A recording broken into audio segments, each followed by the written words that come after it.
Hello and welcome to episode 13 of Theoretically Horrifying. It's a bit of an unlucky number for us today, so we're going to do a nice and easy Would You Rather. How are you guys? I'm very good, thank you. Yourself? Good, I'm good. Good. You'll probably know from the get-ups that we're filming it 2 episodes on the same day. So. Gosh, I don't know what you're on about. We would never. Yeah, we've already talked about how we're doing. Right. So we'll just go straight Let's get stuck in. Would you like to go first? Yeah. Or do you want me to go first? I'll go first. Right. So, if you had to choose, which position would you be in the human centipede chain? Oh my god, the front. The front. Who in their right mind would pick the middle? The back is just suicide. I don't know. The front is the only acceptable answer. I suppose like a masochist would. Yeah, I know. The only benefit of being at the back, if there is no escape, is that you're probably going to die first. That's true. That's very true. But like, I mean, the front, at the same time, what if, I feel like it opens the opportunity for him to be like, oh, this is good, let me add more people.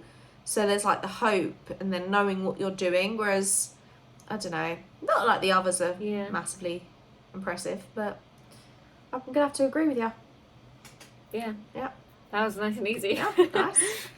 But preferably none. Yes, totally agree. Would you rather be possessed or haunted? Oh. I think possessed. Really? Yeah. Interesting. Why? Because the idea of being haunted is traumatizing, but usually when you're possessed, you might not remember what's happened. True. But then you don't really want to like harm your loved ones if you're like, have gone off the racket with it. Also, I feel like if you're possessed, depends to what extent. But if you're like really super possessed, it's kind of obvious, and people go that this person is not well. Yeah. Whether they think it's a possession or not, they. Yeah. Whereas if you're being haunted, people probably just think you're going insane. Like they might not believe you. Yeah, I mean, for example, like Mia in the Evil Dead remake. Like, that's a good example of like she survives the possession. Horrible things have happened, of course, but like there's the revenge arc and the redemption and all that. But sometimes there's something about the haunting has the potentiality. Another word I struggle. Has the potential that would have just done on its own to last forever, sort of thing. So does possession, but you get what I mean. Yeah. Yeah. Fair enough. I would have gone haunting. Yeah, I like it. Nice and swift of smashing through this. Yeah. Okay. Oh my gosh, what's my question again? That was it. Right. Would you rather be stuck in an elevator with a demon or stuck in a small room with a ghost? Both for 24 hours. A small room with a... What is a small room with a ghost based off of?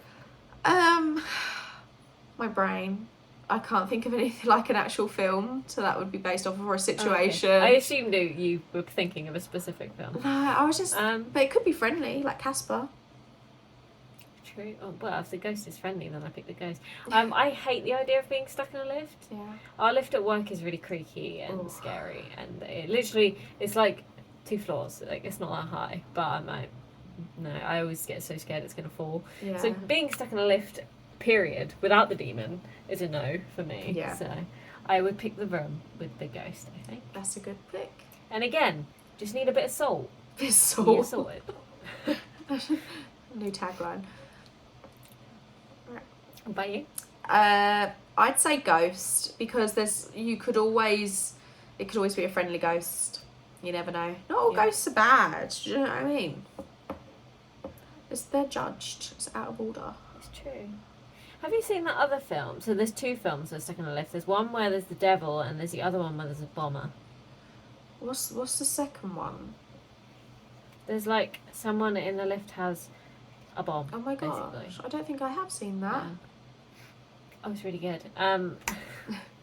Google it, I'll find the name for you.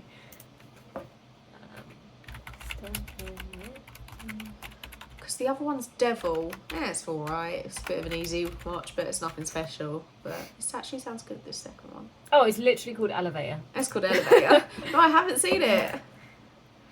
Oh, it's good. You should watch it. Give it a watch. Yeah. It says, Elevator is a 2011 American mystery thriller film.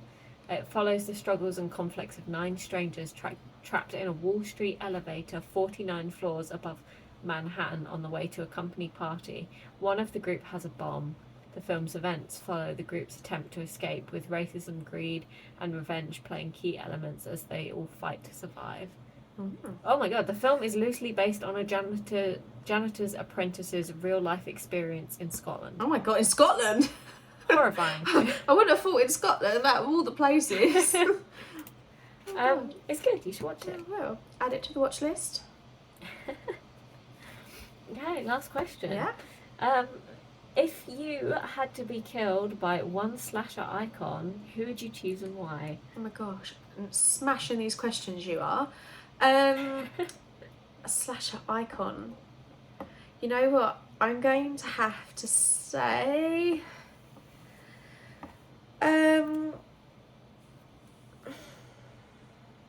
Jason.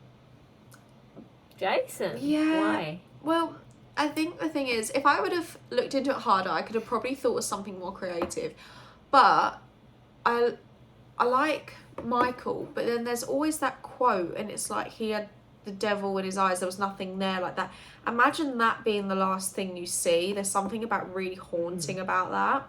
Not that the hockey mask is amazing, but I don't know, I feel like there's something very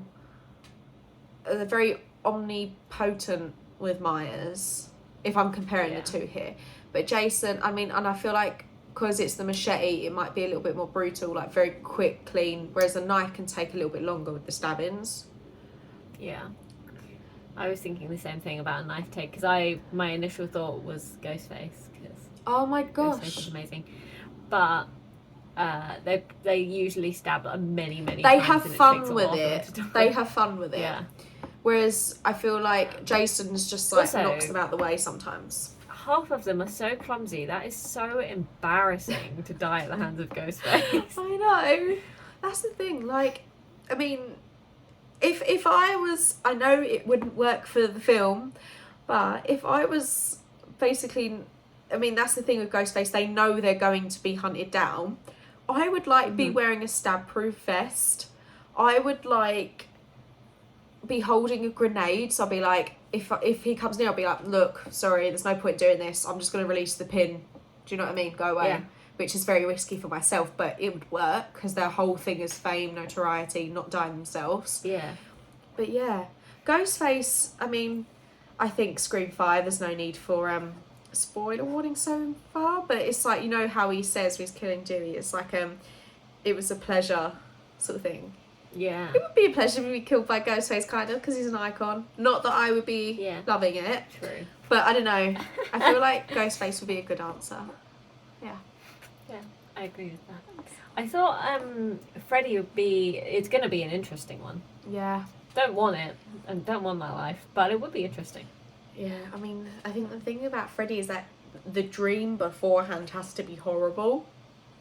Yeah. There's something about that really creeps me out, the dream. I'm trying to think of other slasher icons. See, this thing, like, on the spot, my mind just goes blank. But yeah. I had a dream the other night, Ooh. wild dream time, that, so I was like a wizard or something, and there was a couple of ghost children. You know, in, Cabin in the Woods, and it's like the kids, they like put the ghost in the spirit. Happy Frog. Yeah. It was kind of like that. And we got rid of one of the ghosts in like a water bubble, kind of like in Harry Potter where Dumbledore does the whoosh thing and Voldemort's in the water. It was like that. And then the second one, we're trying to do it with our wands, and then it gets out and like attacks me. And I'm like bleeding out, I'm dying on the floor, and then the other two wizards, there's two other wizards there, by the way. Yeah. Context. The other two wizards are like battling it again, and then just out of nowhere, Pedro Pascal comes out and just picks me up in his arms and just carries me to safety, and then I woke up. I mean, like, okay. I think there are worse It wasn't dreams. an awful ending. I was going to say, there were like worse dreams. It wasn't great either. Oh my gosh. Do you have like repetitive dreams? I used to, but I haven't in a while. I used to have this repetitive dream when I was a kid that was like shadows of gnomes marching around my room. So I felt like I'd woken up. I dreamt that I'd wake up and then I'd see the shadows walking around my room, and that was scary. That sounds really creepy. And I also used to have a recurring dream of climbing up Jack's beanstalk when I was a kid. That sounds rude. Oh gosh. But climbing up the beanstalk, and then I think it's because I had a book of it, and then there was one with like a little door, and you open the window, and the giant's eye was there. Yeah. So I used to dream that I'd open up this like door, and there was a giant's eye, and I had to quickly get back down the beanstalk. Oh my gosh, that's actually really funny. But like that gnome one is actually quite traumatizing. Yeah, I didn't like that one. Oh my gosh. I mean, Do you have recurring dreams? I'm trying to think. I don't think so. Oh, I don't have a recurring dream, but I have a recurring like motif, a theme. It's always so. It's either someone trying to get me, kill me, something like that, and I always manage to get. And it's a particular knife that I have in the kitchen. It's a blue handle and the top's broken off, but it still works.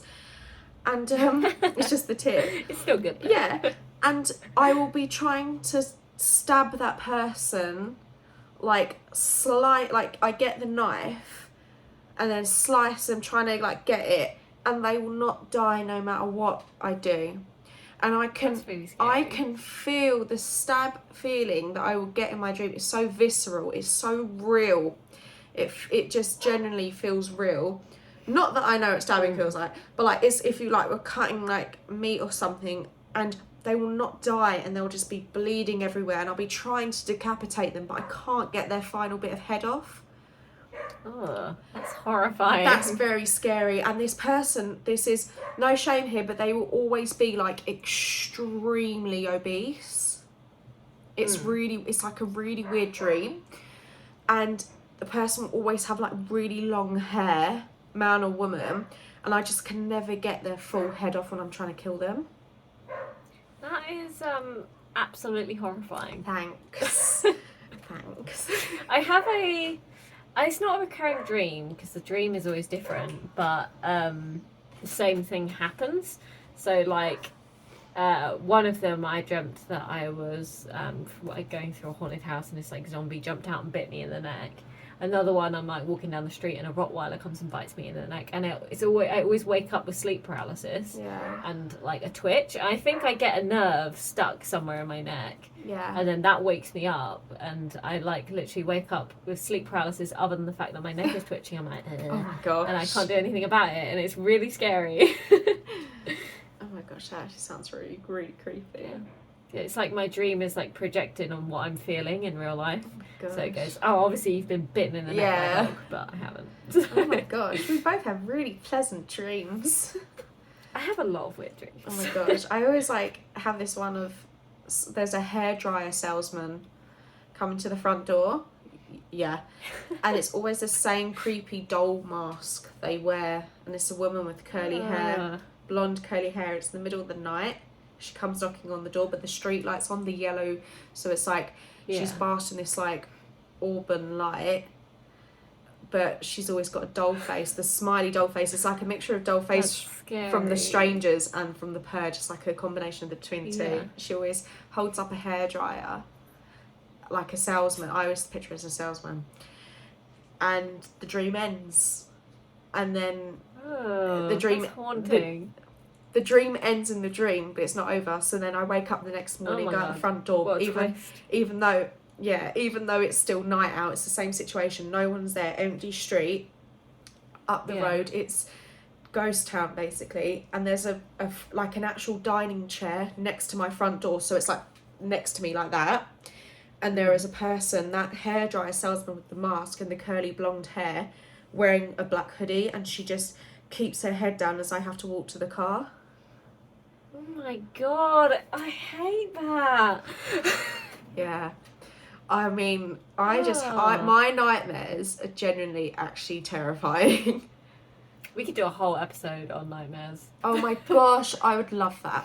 I'm keeping that Okay, idea. we should do that. Okay. Maybe we get someone else to get a guest in as well, so we get some new juicy ones. Oh my gosh, even if we do like little guest bits, we get like people to send in their worst nightmare, like an actual nightmare. That's such a good idea. So we don't like, have if people to could send us worry. video clips, and then we can watch them telling us their nightmare. Like a Yeah, reaction. and we react or whatever it is, and that way we don't have to worry about like having loads of people like filming, editing it. It is just like a.